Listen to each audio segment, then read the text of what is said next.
when Ronnie says all those that would like to go there. I'm not sure that's exactly the message we want to give.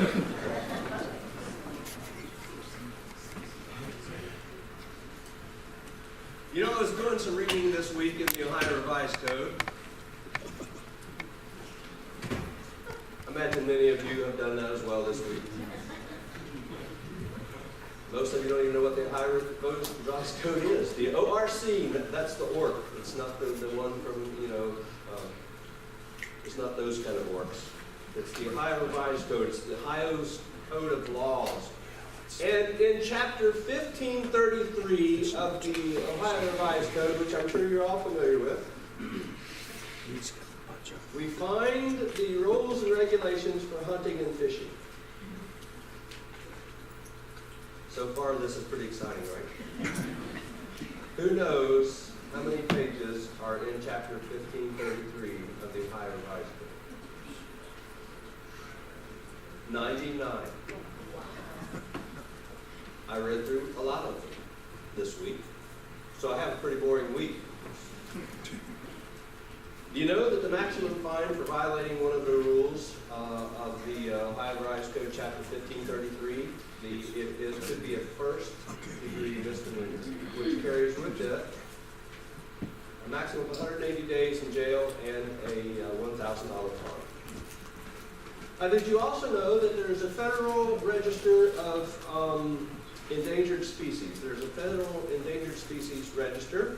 And in that register, there are a list of 1,470 animals and 947 plants that are protected under federal law. Those could be a little steeper. You may have inadvertently stepped on something that's endangered. And if so, you could be under fire. Let me read a couple of them to you. The Eagle Protection Act. The bald eagle protection began in 1940 with the passage of the Eagle Protection Act. Later it was amended to include also the golden eagle, and the act makes it unlawful to import, export, take, sell, purchase, or barter any bald eagle or gold eagle, their parts, products, nests, or eggs. And take includes pursuing, shooting, poisoning, wounding, killing, capturing, trapping, collecting, molesting, or disturbing those eagles. Everybody on the same page with me so far? Nobody's going to violate that this week, right? Exceptions. Permits may be granted for the scientific or exhibition use or for traditional or cultural use by Native Americans. However, no permits may be issued for import, export, or commercial activities involving eagles. Penalties. Misdemeanor violations may result in fines up to $100,000 for individuals and $200,000 for organizations and 1 year's imprisonment. Fines of up to $250,000 for individuals and $500,000 for companies or organizations, respectively, may result from felony violations. There is a reward. A person providing information leading the conviction of the Eagle Protection Act may get cash rewards. So, did you know that there is also a condor protection under federal endangered species? California condors were listed as an endangered species under this act in 1967. In the 1980s, condor numbers reached a low of only 23 individuals worldwide. I don't know how they know that. I don't know if they contacted each one of them. California condors are protected by the Endangered Species Act and the Migratory Bird Treaty Act. Taking, shooting, injuring, or killing a condor are violations of these acts. The maximum penalty for a criminal violation of this act: 1 year in jail, $100,000 fine per individual, or $200,000 per organization. The Migratory Bird Treaty Act carries a maximum penalty ranging from 6 months to 1 year in jail and fines of up to $250,000 per individual, depending on whether it's an individual is convicted of a misdemeanor or a felony. I would like for you to watch this heart-rending video. It is a story that has all of us asking, how in the world could someone do this? Tonight, a man is accused of throwing, beating, and strangling a tiny, helpless dog to death. And a home surveillance camera documented all of it. News Channel 8's Melanie Michael just got back from Sarasota County and joins us right now. And Mel, this is just unbelievable. Gail, I've got to be honest with you. I have cried all night over this story. It is unbelievable that someone would do this to such a precious dog. It broke our hearts, and tonight our Facebook page has more than 300 comments. The dog's owner is speaking out on camera only to News Channel 8. She was the sweetest little dog, full of kisses and love. 12 tiny pounds of heart. This is how Athena spent her days. She loved to shower her owner with affection. That's why it's so gut-wrenching, so shocking to see someone beat this helpless dachshund to death. And sadly, it's all caught on camera. A man who was supposed to be taking care of Athena, accused of torturing, choking, and killing her. I just want her back. I just want to find her because she doesn't deserve that. She doesn't deserve to be out in those woods. She didn't deserve to get beaten. She didn't. I don't have anything to say to him. So just who is this man in the surveillance video? Jesse Anderson tells us it's the husband of her co-worker. Sean Glover was dog-sitting to help out. Instead, this happened.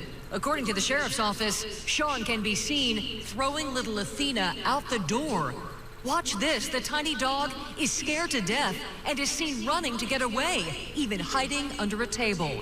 Then, you can see the man grabbing Athena, sitting down, and punching her over and over.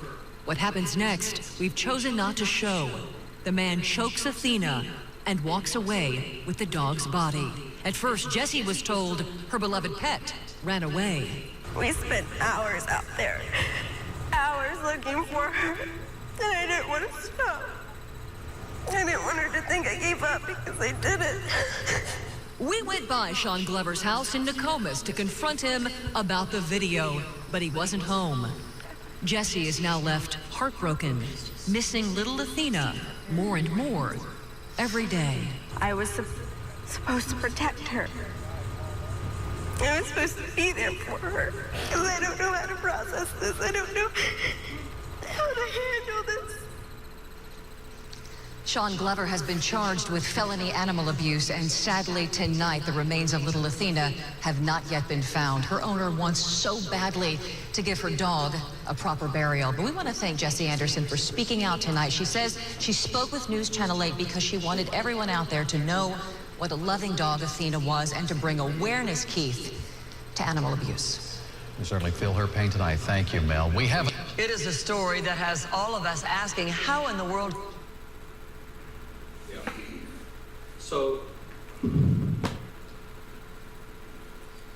know that that this affects many of us. I'm sure that some of you have some, kind of a tear in the corner of your eye on this story. I think it's maybe a little bit of a hyperbole on the reporter's part, that she cried all night long because of this story. But nonetheless, it's a when you lose a pet, to many people, it's like losing a family member, a loved one. And in general, our society is protective of animal rights, particularly those who are vulnerable, particularly those who are in danger, perhaps even of extinction. And while many Americans are oblivious or uncaring to how their actions affect wildlife or plant life or any kind of wildlife individually, there are others, thankfully, who go to great lengths to make sure that our environment, that our wildlife is taken care of, and that we as a society show that we value these things. Recently, there have been a few other videos which have gotten a fair amount of attention in the news media, and I want to look at those in just a second. I want you to know that this particular issue has been something that's been on my heart for many weeks, but I've been reluctant to address this. But I've been praying about it, had others praying for me about it, and I feel like it's a topic that I need to wrestle with, we need to wrestle with, I need to be bold about, courageous about. So these particular videos are kind of hard to watch, maybe, but I want to put them in front of you and then have a brief time of discussion about them.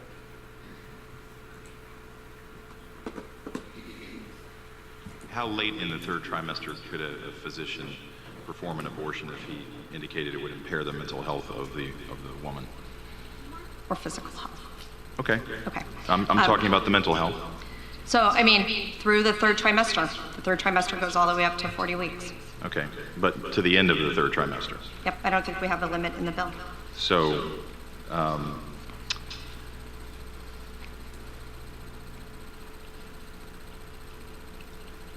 where it's obvious that a woman is about to give birth, she has physical signs that she is about to give a birth, would that still be a point at which she could request an abortion if she was so certified?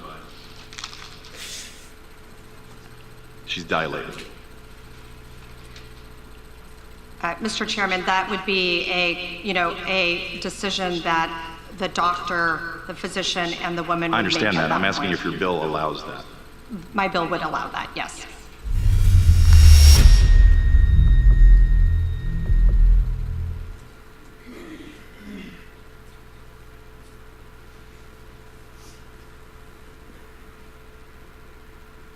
How late in the third trimester?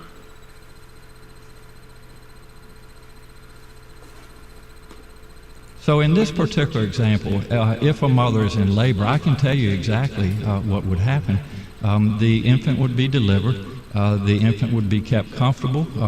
The infant would be resuscitated if that's what the mother and the family desired. And then a discussion would ensue between the physicians and the mother. So I think this was really blown out of proportion.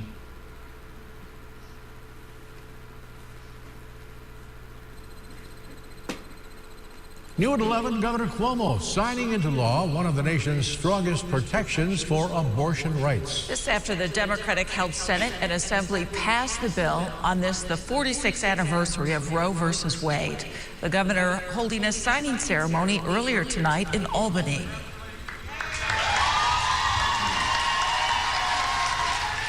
The bill was first introduced in 2007 and removes abortion from the state criminal code and ensures women the right to an abortion in New York should that federal right ever be changed by the Supreme Court.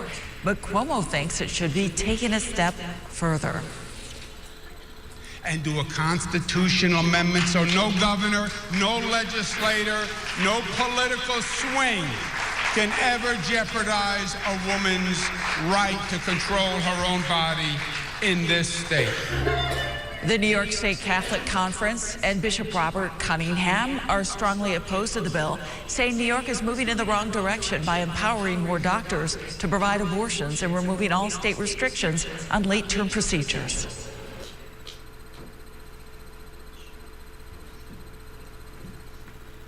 New at 11.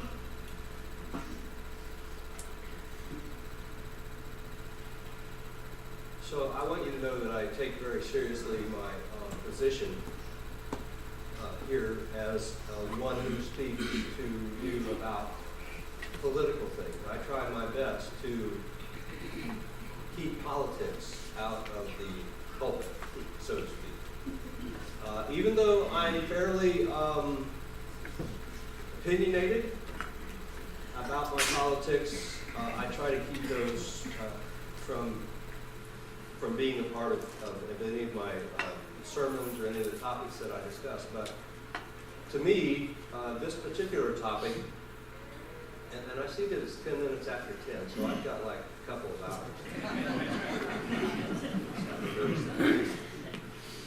This is not a political issue, brothers and sisters. This is a moral one.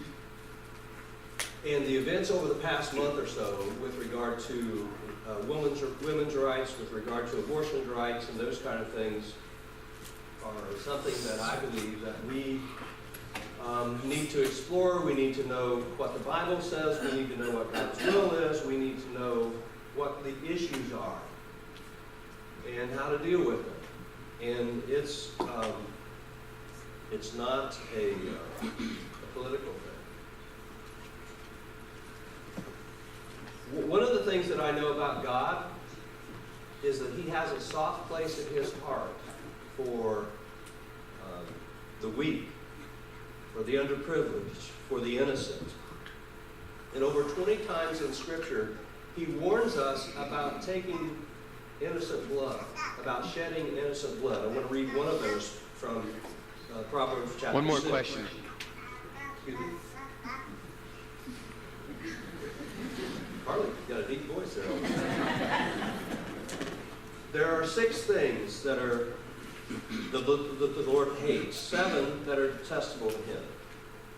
Haughty eyes, a lying tongue, hands that shed innocent blood, a heart that devises wicked schemes, feet that are quick to rush into evil, a false witness who pours out lies, and a person who stirs up conflict in the community.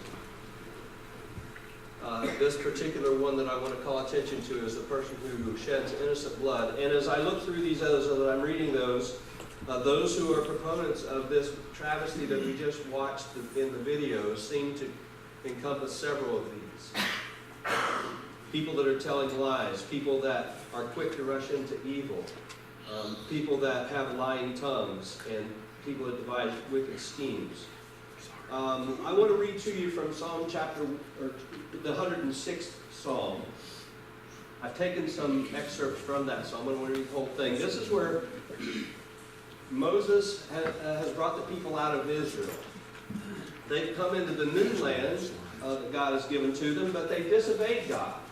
They haven't been faithful to listening to God's commands. And I want to listen to what the writer David says about that. He says in chapter 106, verse 6, "We have sinned even as our ancestors did. We have done wrong and acted wickedly. When our ancestors were in Egypt, they gave no thought to your miracles, and they did not remember your many kindnesses, and they rebelled by the sea, the Red Sea." And then it says in verse 19, Moses came down from Mount Horeb, and they made the calf, and they worshipped an idol cast from metal. And they exchanged their glorious God for an image of a bull which eats grass. And they forgot the God who saved them, who had done great things in Egypt, miracles in the land of Ham, and the awesome deeds by the Red Sea. And skipping down to verse 28. "And they yoked themselves, or they joined themselves together with Baal of Peor." That's we call it Baal, the god of Baal, of Peor. "And they ate sacrifices offered to lifeless gods, and they aroused the Lord's anger by their wicked deeds, and a plague broke out among them." And then down to verse 36. "And they worshipped their idols, which became a snare to them, and they sacrificed their sons and their daughters to false gods. And they shed innocent blood, the blood of their sons and daughters, whom they sacrificed to the idols of Canaan. And the land was desecrated by their blood. And they defiled themselves by what they did, and by the deeds where they prostituted themselves. Therefore the Lord is angry with this people, and abhorred his inheritance. He gave them into the hands of the nations, and their foes ruled over them. Their enemies oppressed them and subjected them to their power." We'll read one more passage from Jeremiah chapter 19. Where Jeremiah says, "Hear the word of the Lord, you kings of Judah and people of Jerusalem. This is what the Lord Almighty, the God of Israel, says. Listen, I'm going to bring a disaster on this place that will make the ears of everyone who hear it tingle. For they've forsaken me and made this a place of foreign gods. They have burned incense in it to gods that neither they nor their ancestors nor the kings of Judah ever knew, and they have filled this place with the blood of the innocent. They have built the high places of Baal to burn their children in the fire as offerings to Baal, because I did not command or mention, nor did it enter, something I did not command or mention, neither did it enter my mind." And I'm going to tell you, this is my personal opinion. You can take it for whatever you think it's worth. We serve the God who says, "I'm the same yesterday and today and forever." The things that God hated when he was addressing the people of Israel, he still hates. And the consequences for not following his commands are the same today as they were then.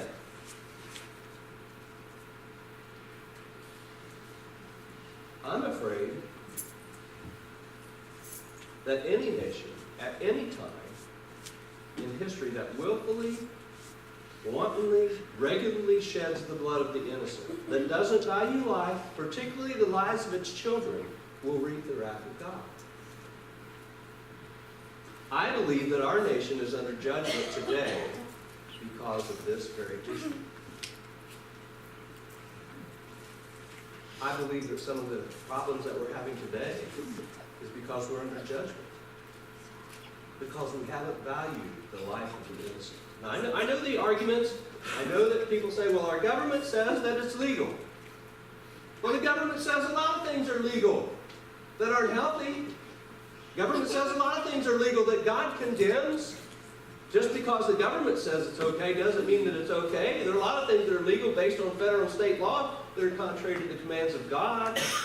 You know, Satan has done this from the very beginning of time. He has lied to us. That's what he does. That's who he is. And we believe his lie. He has convinced us that we have the right to decide whether an innocent, unprotected, vulnerable, tiny human being should be allowed to live or die. And euphemistically, he has convinced us that we should look at it as a woman's choice. He lies to women and tells them that making a decision about their child actually has to do with control of their own bodies. And you saw that in the legislation. Governor Cuomo says, I want to make sure that no governor, no legislator, nobody anytime has a right to tell women what they can and can't do with their bodies. And I would agree with him. This ain't got anything to do with the woman's body, though. It has to do with the body that's inside the woman.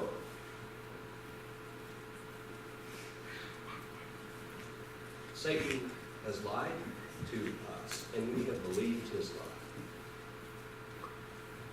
He lies to us and tries to convince us that a baby is not a living, viable being until it is delivered out of the womb. And in fact, it goes so far, he has convinced us that as long as the head is still in the womb, this child hasn't been born yet, and you can still do whatever you want to. And as the governor said, of Virginia said, sometimes, even if it's born, if it wasn't meant to be born, if you didn't want it to be born, but it got born anyway, we can leave it on the table for a while and see what happens. Keep it comfortable for a while, and then go discuss what we do with that kid.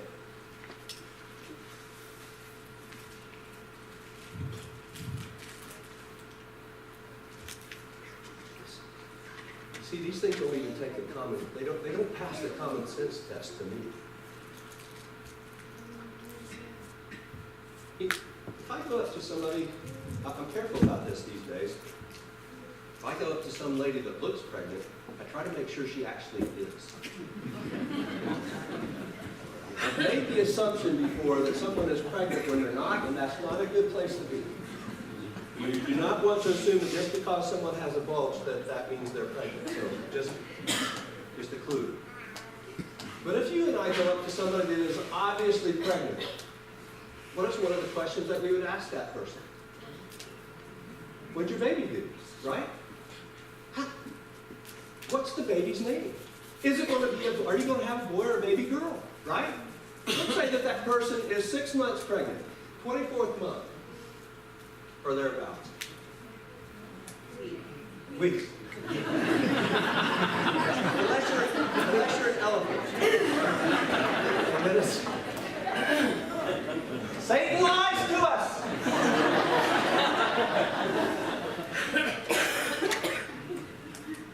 6 weeks, 6 months, whatever. Let's say that the mom wants that child. The husband and wife have been trying for a long time to have a child. The baby is growing. They want that baby. 6 months. They're happy about the baby. That baby has value. We can't wait for that baby to be delivered. Same mom. Not same mom. Different mom. 6 months. Same period of time. This mom does not want this baby. We don't call it a baby. We call it a fetus.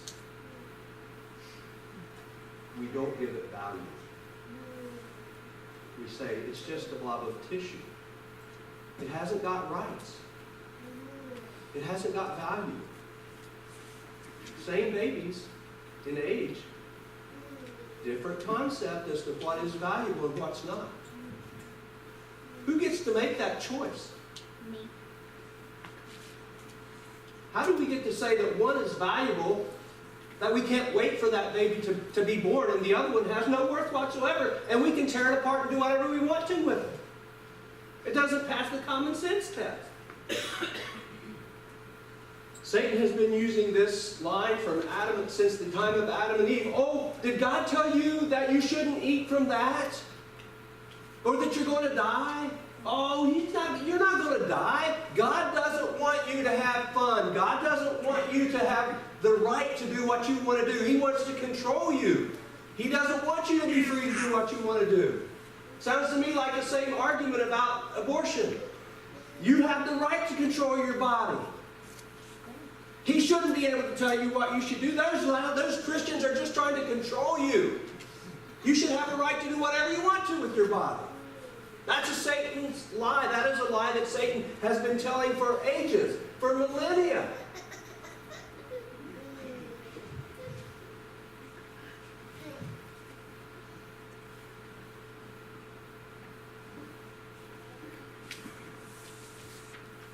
Satan has convinced us that we should sacrifice our unborn sons and daughters to the gods of choice, of convenience, of independence.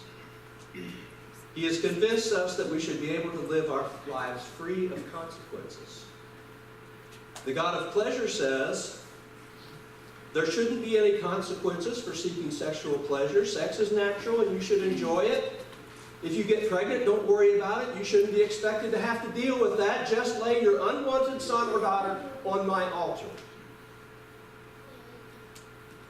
The God of ambition says, you don't have time to be pregnant. You have a career ahead of you. Sure, you made a mistake. You got pregnant, but don't let that bother you. Don't let that take the place of your career. You've worked too hard to get where you are in life to be saddled with a child. Just give that to me on my altar and get on with your life. The God of fear says, how are you going to be able to take care of that child? You can barely take care of yourself. You have no business thinking you're capable of raising a child. Look at the mess you've made of your life. Do you want an innocent child to turn out like you? Just give me your child and lay it here on my altar. And Satan also convinces us of another lie. Well, what are the instances of a pregnancy where the woman's life is at stake? Where the health of the mother is at stake? Shouldn't we be compassionate about that? Shouldn't we make an exception with that? The past couple weeks as I was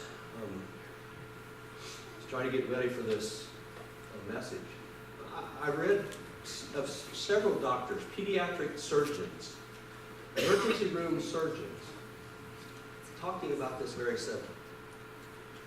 And they say that there is no instance, there is not an instance where a baby has to be aborted to save the life of a mother. Many of you in this room have had cesarean sections. Willingly, knowingly, scheduled. Aaron's was scheduled 3 weeks ahead of time. We knew when he was coming. If a mother's health is in danger, if her blood pressure spikes, if she fades out, or whatever it is, they go emergency. It's emergency. It goes right to the ER. They take the baby. They save the mom. It's not an emergency. In fact, did you know this? I didn't know it. Kathy knows. A lot of you probably do. I may be the only one. If you're doing a second semester, trimester, whatever it is, I don't even know that. Second trimester, that you don't just come in and get an abortion. Did you know that? It takes time. First of all, they have to administer things to the baby to kill the baby. And secondly, the woman's cervix is not dilated yet to the point where they can extract that stuff. So they have to give her something to dilate her cervix so that they can get that out. And it takes 2 or 3 days. You have to schedule to kill your baby. It's not an emergency. It's a lie that Satan has told our women and our legislators. It's a straw man argument. Secondly, when is it ever okay to do one evil thing because another evil thing has happened? We live in a world where evil things happen to good people. We live in a world where accidents happen, where people take advantage of other people and do evil things to other people. So is it okay for me to do something evil because somebody's done something evil to me? That's not a godly principle. I refer to that because, well, what about the case of incest? Or what about the case of somebody that's been raped? So I'm going to kill an innocent? I'm going to shed innocent blood because somebody's done something bad to me? Is that the way it works in God's world?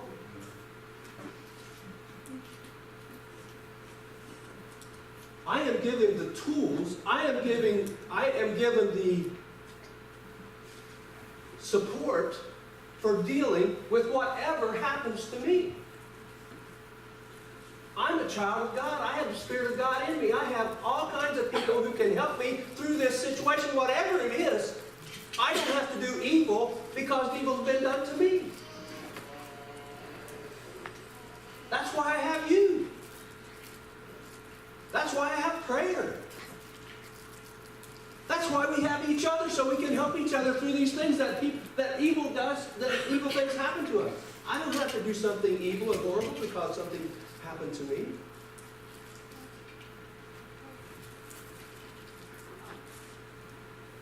Brothers and sisters, over the past few weeks, I've read a lot of scriptural arguments. People who have taken the scripture and tried to make arguments about why abortion is okay. They'll go to the Old Testament, they'll read from Ezekiel and other passages that talk about injuring a person. If you want to have a discussion about that, I'm okay with that. I would love to. I could have shown you hundreds of videos, more gruesome than any that you have seen.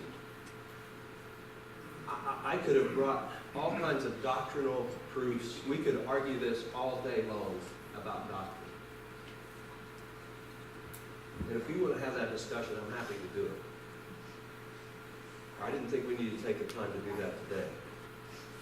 Because this isn't really, we're talking about things of the heart, you know.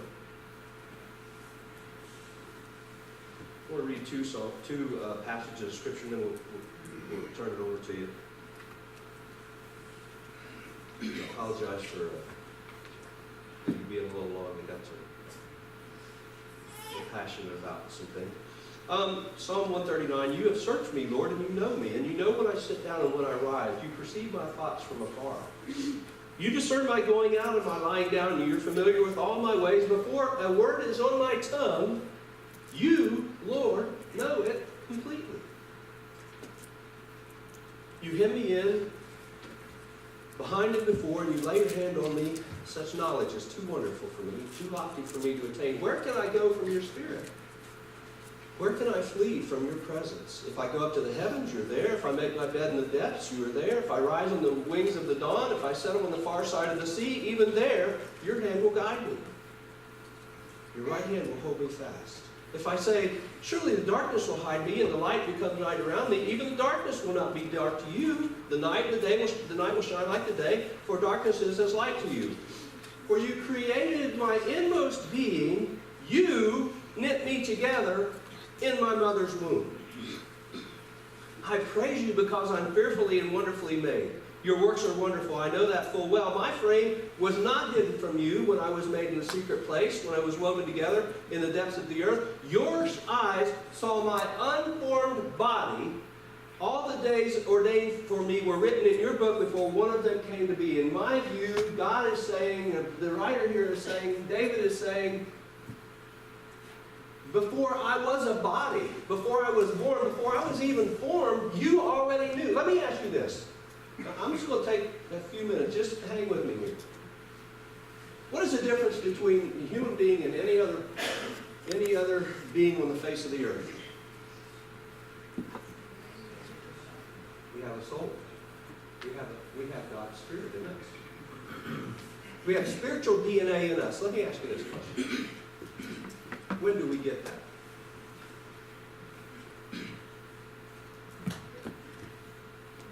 Our souls are what goes to heaven, right? Our souls are eternal. When do we get that? When does that happen? I tried to think about this week. It occurred to me, I have a soul that's eternal. When did I get that? When I was born. The writer here seems to indicate that God knew about me and had a plan for me way before I was even born. Before I had any shape at all. So when did that happen?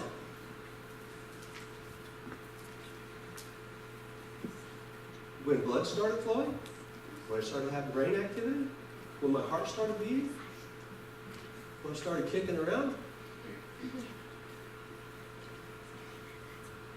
The only conclusion that I can come to is when the male cell and the female cell got together, I got a soul. I got a spirit. I now have a DNA that is not my dad's, and it's not my mom's. It's unique to me.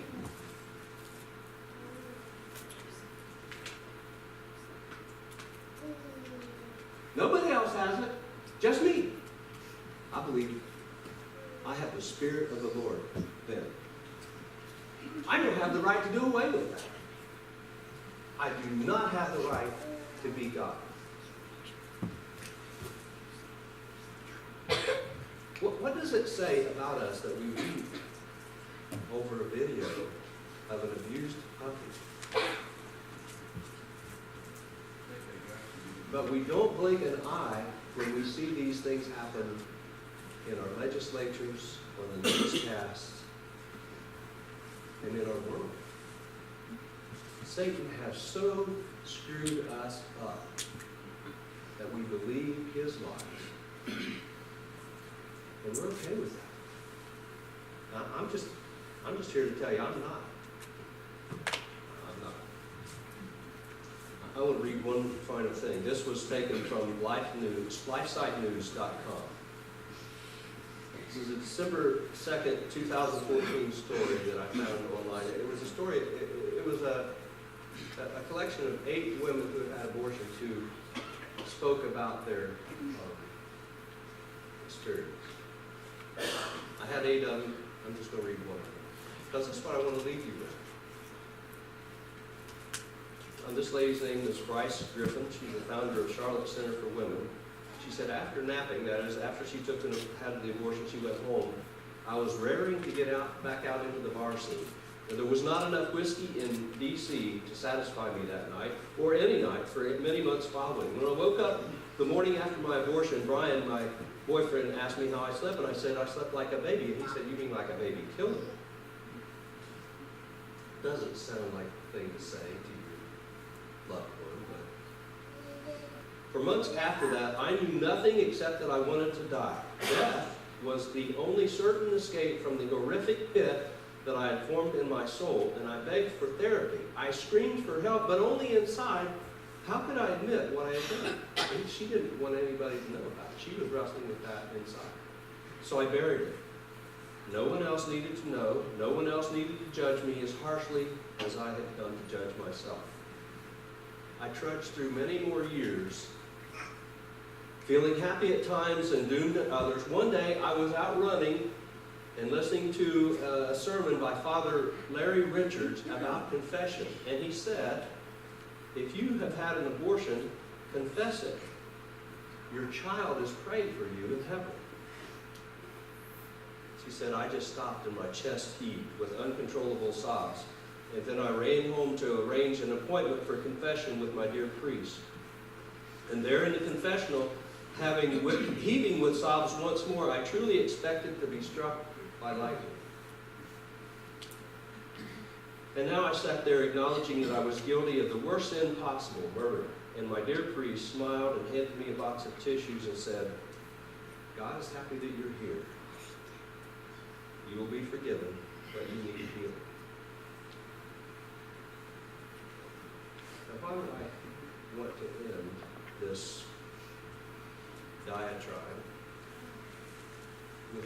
message.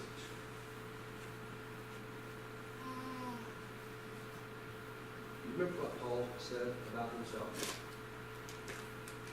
He said, I am the worst of sinners, right? Because of what he had done, he felt like he was the worst of sinners. He could never forgive that. Oh, he knew he was forgiven. He knew that God had forgiven him many times over. He'd given his life. He was going to give his life. He would end up giving his life. Yet he still said, I'm just a terrible sinner, the worst sinner. And this lady obviously feels like there's no way God will forgive me. I've done the worst thing possible.